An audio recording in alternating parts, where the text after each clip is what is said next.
마음, 그게 어디 마음대로 되던가요? 마음대로 되지 않는 마음 이야기, 설기문의 마음 세상입니다. 이제 7번째 이야기를 시작합니다. 안녕하세요, 설기문입니다. 오늘은 스트레스와 심신건강의 문제에 대해서 이 얘기를 해보겠습니다. 스트레스가 몸과 마음의 증상이나 질병을 일으키는 식으로 건강에 악영향을 미친다는 사실은 이미 여러 가지로 알려져 있습니다. 하지만 현실적으로 그런 사실이 치료나 의료 현장에서 얼마나 반영되느냐 하는 점과 관련해서는 부정적이라고 말할 수밖에 없습니다. 그러니까 의료 현장 또는 병원에서는 증상과 질병에 있어서 스트레스 요인을 별로 고려하지 않고 오직 인체의 생물학적 문제와 표면적인 증상 자체에만 관심 갖고 약물이나 수술과 같은 방법에만 의존하는 것이 일반적입니다. 그래서 의학적 검사로 드러나지 않는 문제는 원인 자체를 모르고 그냥 원인 불명이라는 말로 얼버무리는 경향이 있습니다. 또는 신경성인이 스트레스 때문에 그렇다느니 하는 말로 돌리기도 하지요. 그러면서 구체적으로 어떻게 해야 되는지에 대한 답을 잘 내어놓지 못하고 막연하게 마음을 편하게 가져라, 스트레스를 받지 않도록 하라는 충고 정도를 하기 마련입니다. 하지만 환자나 가족의 입장에서는 그 경우에 어떻게 해야 할지 막연해하면서 답답함을 느끼게 됩니다. 그리고 환자나 일반인들은 스트레스가 건강에 미치는 악영향과 관련해서 안다고 해도 막연하게 알고 있거나 솔직히 그 메커니즘에 대해서는 잘 모릅니다. 아예 건강에 미치는 이 스트레스의 악영향에 대해서 전혀 모르거나 생각을 하지 않는 사람도 있는 실정입니다. 그래서 이번 이야기에서는 그런 점들과 관련해서 함께 생각해 보기로 하겠습니다. 원래 스트레스란 말은 인체가 신체적, 정신적 부담 또는 압박감을 받는 것으로 설명할 수 있습니다. 이 개념 스트레스란 것은 원래 물리학적 개념이지만 1936년에 캐나다의 내분비학자인 한스 셀리에 교수가 의학적 차원으로 연결시켰고 이 과정에서 심리적 차원이 고려되었던 것입니다. 셀리에 교수에 의해서 스트레스란 말은 일반화되어 오늘날까지 전 세계적으로 널리 사용되고 있다고 본다면 셀리에 교수는 스트레스의 아버지라고 해도 좋을 듯합니다. 한편 그 스트레스가 질병을 일으키고 심지어는 면역 능력을 떨어뜨림으로써 암세포를 만들 수 있다는 사실을 밝힌 연구가 1970년대에 이미 나왔습니다. 그래서 그것을 소개하고자 합니다. 1970년대 로버트 아더 교수가 그 연구의 주인공인데 아더 교수는 미국 뉴욕주에 있는 로체스터 대학교 의과대학에서 심리학 교수로 있었습니다. 아더 교수가 실험한 그 실험 내용을 여러분들이 이해하기 좋게 설명하면 다음과 같습니다.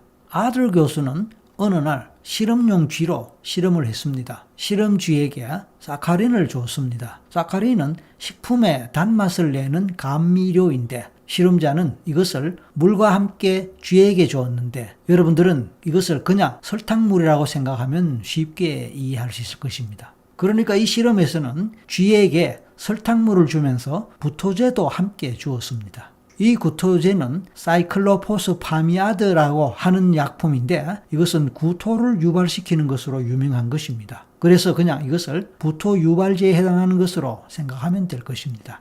그런데 이 실험은 앞의 4번째 이야기에서 소개했던 파블로프 개 실험과 비슷한 것으로 이해될 수 있지만 사실은 좀 달랐습니다. 즉 이번의 쥐 실험에서는 쥐에게 구토제를 설탕물과 함께 먹였다는 것입니다. 과연 그 설탕물을 먹은 쥐에게는 어떤 일이 일어났을까요? 그러니까 설탕물이 달콤하니까 쥐는 그 물을 맛있게 먹었겠지만 구토제도 함께 섭취했기 때문에 달콤함과 함께 곧 구역질을 하면서 구토를 하고 냈습니다. 그것은 당연한 일이고 이미 예상된 일이기도 했을 것입니다. 설탕물과 함께 구토제를 복용했으니까 말입니다.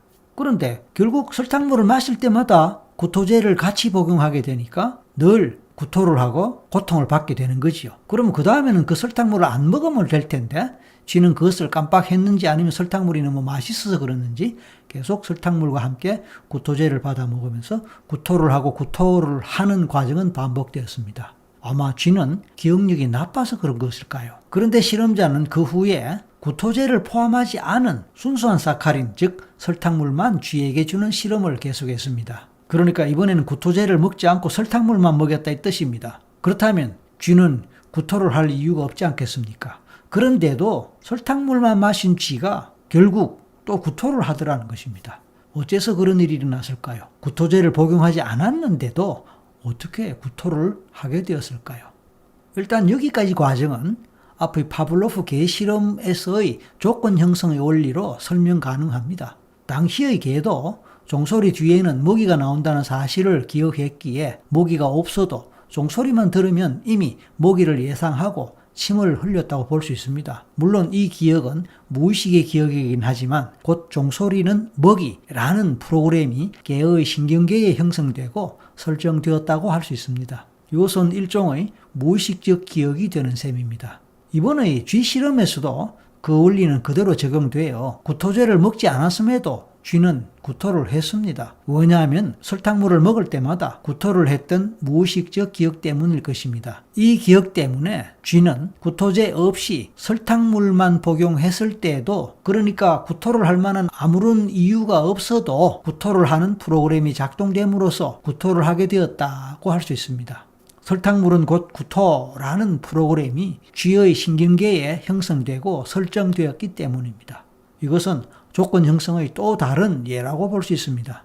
이 신경계는 곧 뇌의 작용이라고도 볼 수 있는데 이것을 마음의 작용이라고도 볼 수도 있습니다. 그러니까 개든 쥐든 모두 마음속에 각인된 기억 때문에 침을 흘리거나 구토를 했다고 볼 수 있습니다. 이들 실험에서 마음의 기억이 그만큼 힘을 발휘한다는 것을 알 수 있습니다. 이 실험을 통해서 쥐는 최소한 설탕물을 먹는 것과 구토하는 것이 서로 연결되는 그런 기억을 한다는 사실을 우리는 확인할 수 있습니다. 그래서 마음과 몸과 마음은 서로 관련됨을 확인할 수 있었던 것입니다. 쥐가 기억을 한다는 것은 마음의 작용이라고 할 수 있지만 이것은 엄밀하게 말해서 몸의 신경계의 작용이라고도 할 수 있습니다. 그리고 구토를 한다는 것도 신경생리적 반응인데 이 자체가 곧 기억, 마음, 몸의 연결로 설명될 수 있습니다.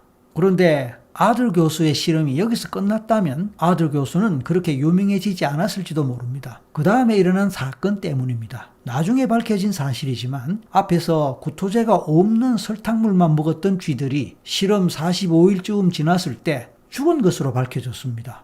그런데 죽음의 원인을 찾기 위해 쥐를 해부했더니 쥐에게서 면역세포가 모두 파괴되어 있다는 것을 발견했습니다. 구토제 없이 설탕물만 먹었던 쥐들의 면역세포가 모두 파괴되었던 것입니다. 아들 교수는 설탕물을 먹었던 쥐는 과거에 구토했던 기억을 갖고 있었기에 무의식적으로 스트레스를 받았다고 생각했습니다. 쥐는 설탕물을 먹을 때마다 스트레스로 인해 면역세포가 파괴되었던 것입니다. 이것은 조건 형성 때문이기도 하지만 마음의 차원에서 본다면 쥐가 착각을 한 결과라고도 볼 수 있습니다. 그러니까 언제부턴가 쥐는 구토제가 포함되지 않은 설탕물을 먹었음에도 구토에 대한 과거 기억 때문에 마음의 착각을 일으킴으로써 계속해서 구토를 하게 되었고 그런 모든 것은 스트레스로 작용했다고 볼 수 있습니다. 그리고 결국에는 면역세포가 파괴됨으로써 실험쥐들은 죽게 되었던 것입니다. 여기서 기억이라는 마음, 착각이라는 마음이 곧 신경계뿐만 아니라 면역계의 면역세포에까지 영향을 미쳤고 암을 유발하는 원인이 되었다고도 할 수 있습니다.